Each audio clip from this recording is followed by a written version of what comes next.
يلا بينا نجرب عرض وجبة السي فود أبو 160 بلبل من عند بهيج ملك الفسفور العجيب. دي كده أول حاجة في عرض وجبة بهيج، عبارة عن رغيف عيش وواحد اتنين تلاتة أربعة خمسة، 5 حبات جمبري راس وديل مقلي، وبطاطس وحتة فلفل ونص ليمونة.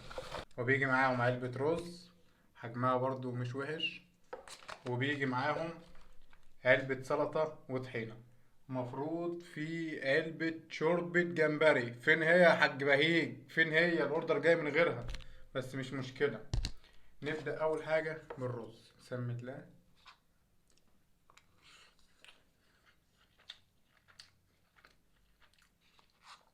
تتبيلة الرز عنده كويسة. بعد كده ناخد جمبرياية اللي هي راس وديل ونسمي الله.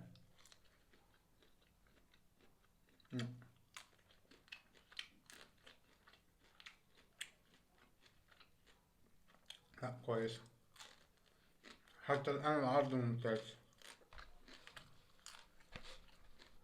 ونسمي الله وندوق البطاطس.